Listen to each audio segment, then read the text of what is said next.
One day, Thomas the Tank Engine was bringing his last train to the junction. Percy was glad to see him. "Are you on your way to the big station, Thomas?" "Yes, I am. Why?" "Because I'm going there too. I think something is up." Toby looked up and down at the sky. "Where?" "Not up there, down here, silly," laughed Thomas. "How can something be up? What if it was down?" Thomas was very excited. "Bust my buffers! Look over there!" Engines from the other railway paraded past.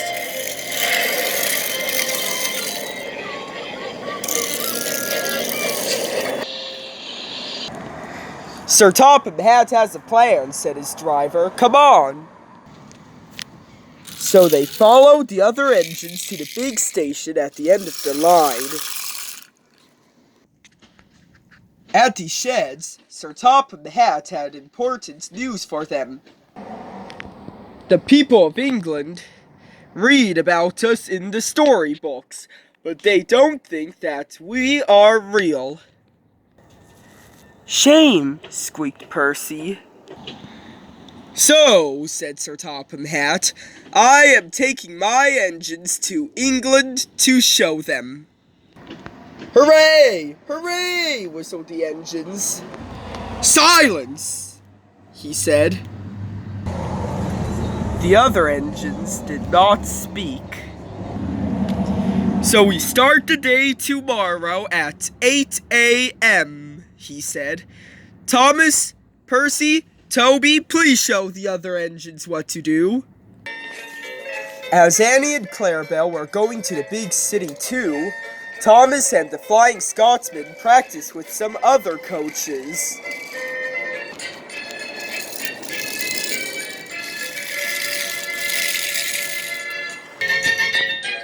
Thomas got more and more excited. "I had a race with Bertie once," he said. "I whooshed through a tunnel and stopped an inch from the buffers." Then Thomas made his mistake. "Just like this," he boasted. No one was hurt, but Thomas crashed into a ditch full of coal.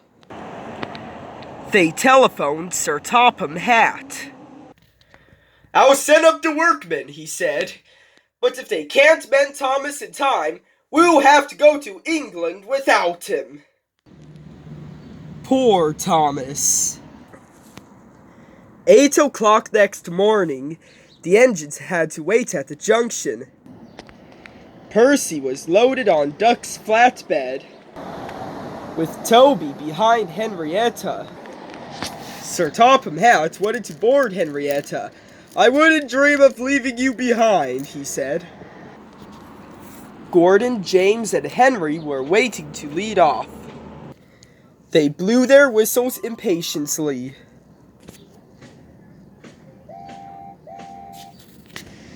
Sir Topham Hatt looked at his watch.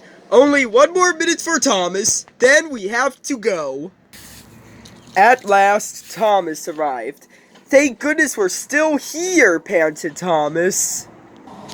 "Explain yourself," said Sir Topham Hatt.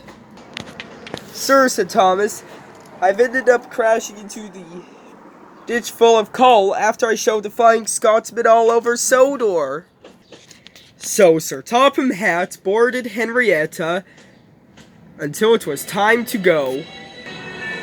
The engines were ready. "Look out, England, here we come!"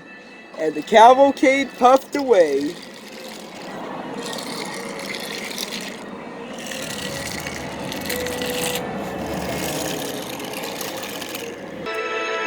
Later in England, the engines were lined up in the splendid shed. "I'm glad the little girl wrote to us," said Thomas to himself. "Isn't it wonderful what happiness a letter can bring?"